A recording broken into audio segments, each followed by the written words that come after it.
Welcome again friends, and in this lecture we are going to learn about the basic configuration that one should do when they start working on Magento.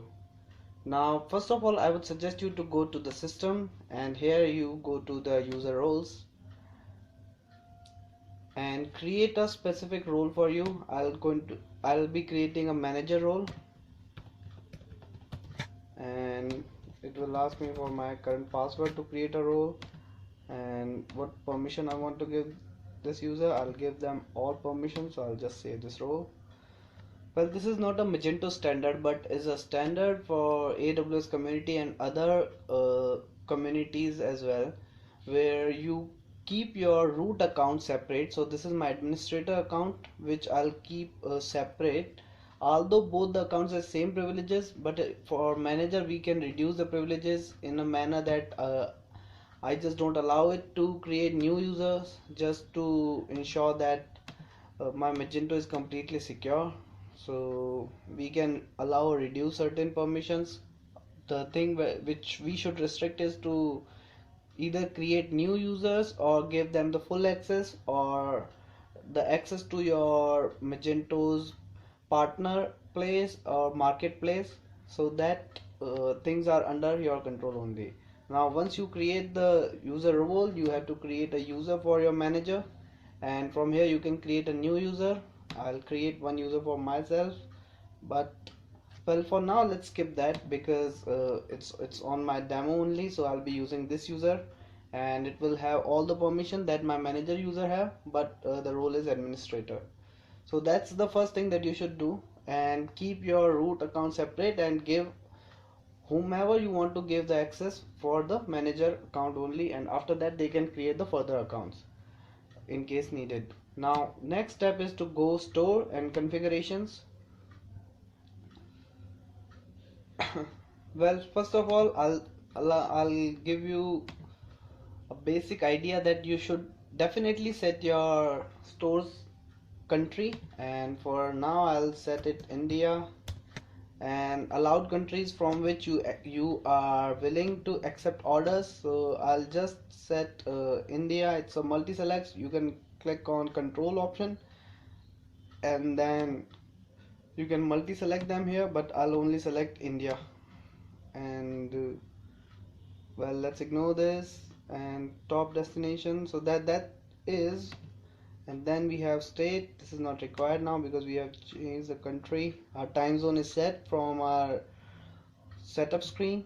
Store information, here we can set the basics information for our store name, and I will PMW. I'll add something, and number, and then the country, and nothing else is required.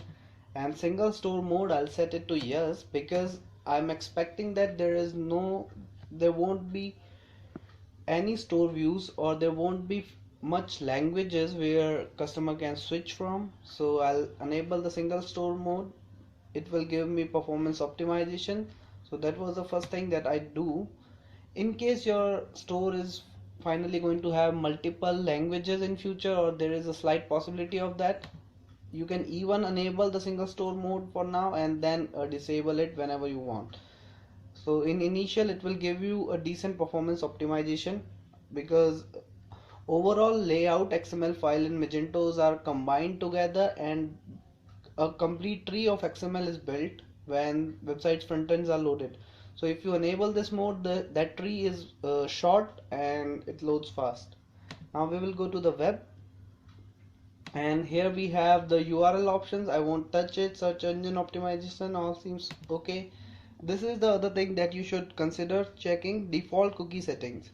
There are certain countries inside UK, in European countries it's mandatory that if your website is accepting cookies, you should give them a notice. It's legally mandatory there. So you should enable this cookie restriction mode. To enable this, you just uncheck this checkbox and click on yes, and that's all. In other countries it's not required, so based on your requirement you can just set it or unset it however you want. Now next we will go to our currency setup. Here we will set what will be our base currency for store. In here, from our setup screen, we set Indian rupees as our base currency, so it's Indian rupees here, and default currency is the currency in which our products will be displayed on front end in display currency. Allowed currencies are the other currency in which a customer can switch, but we will only keep one currency for our easy. So that's fine.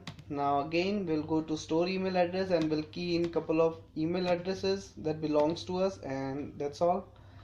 In contact again, this is Magento standard contact us form. This is enabled. You can just change the settings here so that the contact us email reaches to you.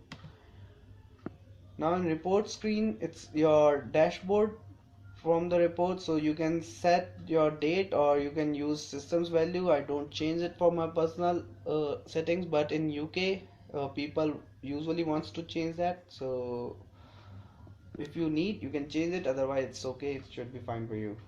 Now New Relic is not for your use.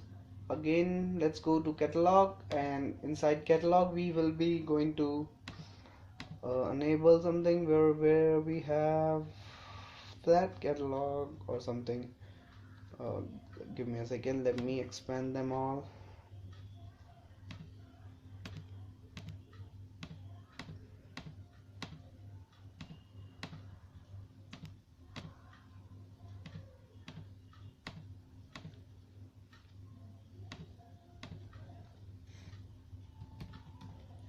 Okay, yes. Here we have this use flat catalog category and use flat catalog product. This is a really very important setting, and I'll keep it yes. Magento by default uses EAV database structure. So you have one entity, let's say product. So there are its values are stored in 6 different tables. So our Magento is comparatively slow when EAV models are used, but when you change it to the flat catalog, it's quite easier and very fast for Magento to load that data from database. So we'll just change it to flat catalog to yes, and we should do it in the beginning only, otherwise in future when we're going to perform this kind of change, certain things break and we have to redo couple of parts. And then we will go to the inventory section. Stock options, display out of stock to pro. Okay, this is should be fine, and well, I'll keep it as it is, no change needed. In case you accept back orders, you can allow back orders from here, otherwise you don't need to change anything in here. And then we'll go to our customers, should be fine. In sales we'll go to our shipping settings first and shipping methods first, and we'll set what shipping methods we are going to accept. We will accept a flat rate is by default enabled, it's 5 rupees, and I'll also accept free shippings for my demo store. You can enable and disable shipping methods from here, and the same goes for payment methods. I'll go to my payment methods and will enable cash on delivery if it's not available. uh, Check or money order is available, and cash on delivery is set to no. I'll just enable this for my personal use.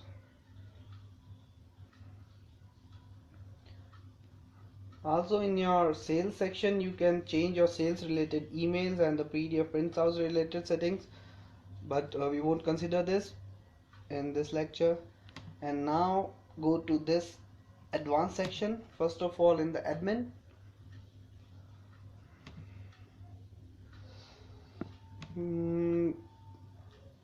well, our startup page should be dashboard only. Use custom admin URL, this should be fine. Admin account sharing is yes, we're going to share the admin account so that more than one person can log in from the same details in admin. And then we will enable charts for our dashboard. Well, these are the two settings that we're going to perform for admin so that our admin interface look bit better. In system, let's see if there is anything that needs to change. Mail setting, no. Currency should be fine, we won't be changing any rates here. Notifications, okay. Full page caching is built in, and enable backup, no. Okay, you can change the full page caching to Varnish if you have Varnish implementation on your server and you have some experience with working with Varnish. Otherwise, I will suggest you to use built-in cache only. And in advanced, I don't think there is much to do. We'll go to developer now, and front-end webflow. This should be same. In our CSS setting, we will click on minify CSS to yes. We won't merge our CSS, and JS settings we will minify JS to yes, and image processing is okay. Static file generation we will set it to yes. Sign static files, and grid settings we will set it to asynchronous indexing enable. Now what happens is we want Magento to minify JS and CSS files whenever they are automatically generated, and simultaneously static file signing means whenever you will deploy your content, new static files will be created in a separate signed folder so that your changes on live website reflect easily. Otherwise they are cached and your new changes don't reflect.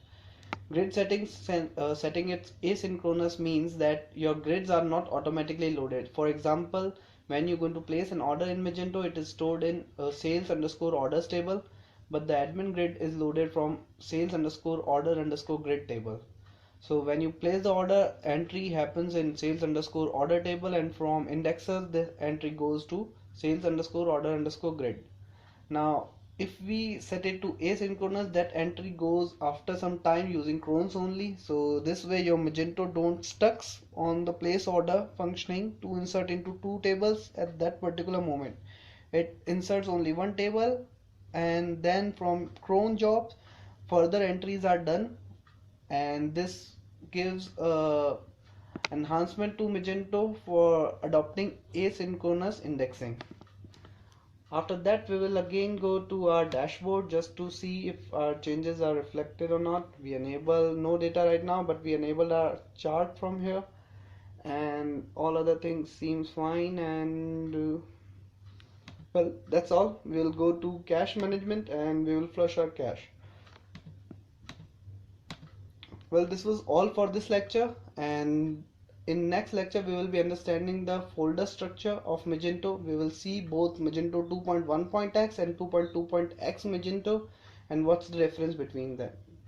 So that was all for this lecture. Thank you. Let's meet in the next lecture. Bye.